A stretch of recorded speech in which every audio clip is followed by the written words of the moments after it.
أهلا بيكم في قناتنا وتلك كانت قصتي. لو عندكم أي مشكلة ومش لاقيين لها حل ابعتوها لنا على صفحتنا على فيسبوك أو تحت في صندوق التعليقات وإن شاء الله نلاقي الحل.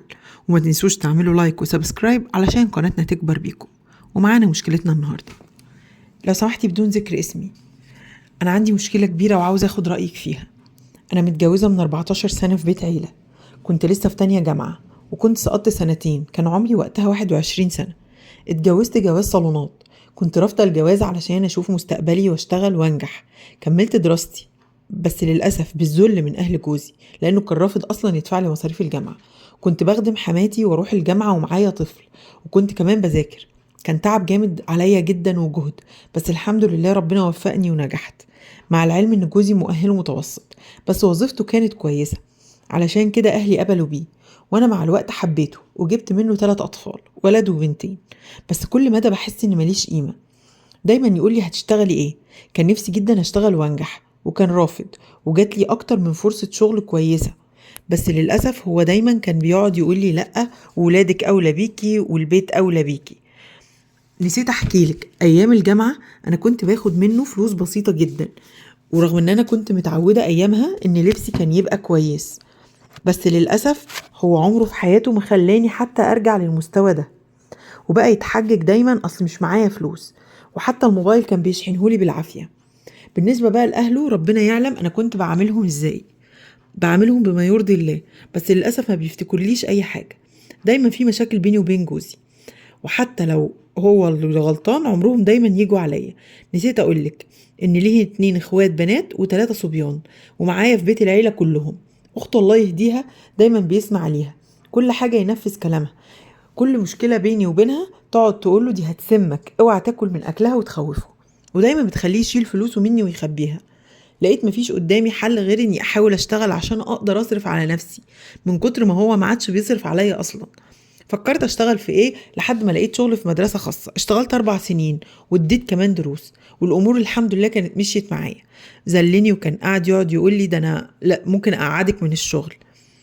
حاولت معاه بالراحة يعني لحد ما كملت ال4 سنين دول بالعافية، وجمعت من شغلي فلوس وجبت لي دهب بسيط. وبعد ما مسؤوليات الولاد زادت اضطريت اقعد من الشغل علشان اخد بالي منهم، وبرضه كنت بخدم حماتي حتى وانا بشتغل، وعمري ما قصرت معاها. كان في بينا مشاكل كنت بحاول احلها وامشي الدنيا علشان عيالي، وانا بحبهم وما اقدرش استغنى عنهم، وهو دايما كان بيهددني انه هياخدهم. وبيمر الزمن وهو دايما مش بيقعد معانا، يا اما في الشغل يا اما عند مامته يا اما عند اخته، وما بيحبش يقعد كتير في البيت. وانا المسؤوليات زادت عليا، اكل وشرب واروح للولاد اكشف عليهم وبالتمارين وكل حاجه. هو عمره ما جه معانا، يعني كان ممكن يجي مره لو الطفل كان تعبان قوي يعني.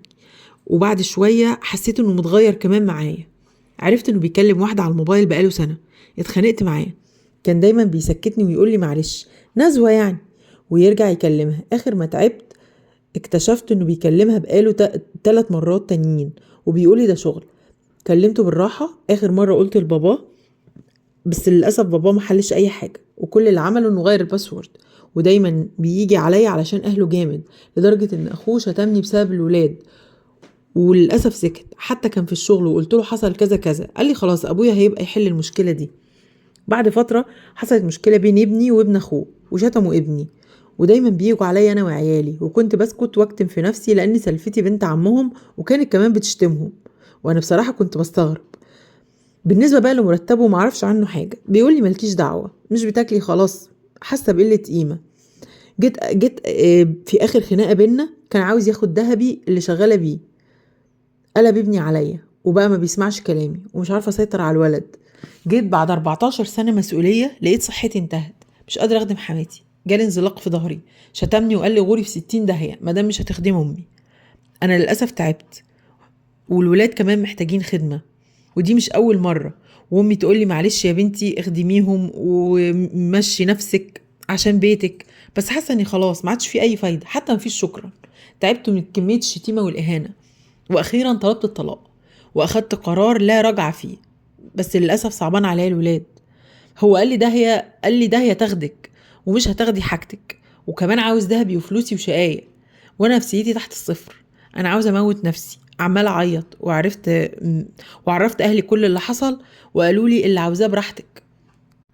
وانا بصراحه عاوزه رايك، هو انا كده صح ولا غلط؟ هو دايما بيشتمني وبيكذب وبيهني وبيقول انه مش وحتى لما حد بيحاول يصلح بينا بيقول ان انا اللي مش عاوز اعيش. بس خلاص جبت اخري من الدنيا كلها، مش عارفه اعمل ايه. طب بعد الطلاق هعرف اشتغل؟ خايفه من كلام الناس وخايفه ياخد الولاد مني. محتاجه راي الناس ومحتاجه راي حضرتك، وحاسه صعبان عليا اني عملته بما يرضي الله ودي اخرتها. يقول لي غوري في 60 داهيه. قال لي انت تتعوضي انما امي ما تتعوضش، رغم ان عمري والله ما عملت معاهم غير كل خير. انا حاليا في بيت اهلي وبعت لي ناس كتير، بس اهلي رافضين ارجع له طول ما هو في بيت العيله، شرطين عليه يجيب لي شقه بره، وهو رافض يسيب مامته نهائي. قال لي مستحيل امشي، انا بقالي حاليا 3 شهور، وللاسف اخد الولد مني، وعمته تقعد تقول له اعتبر ان امك ماتت وانا معايا البنتين. تنصحوني اعمل ايه؟ لصاحبه المشكله: دوري على شغل من دلوقتي واستقلي بحياتك ماديا تماما عشان تقدري تقفي على ارض صلبه وانتي بتاخدي قرارك. خليكي عارفة دايما ان قرار الطلاق ده قرارك لوحدك، محدش ينفع يقولك تاخديه او لا. وحياتك عمرها ما هتستقيم طول ما انت في بيت العيلة. يعني بصراحة اهلك صح وعندهم حق.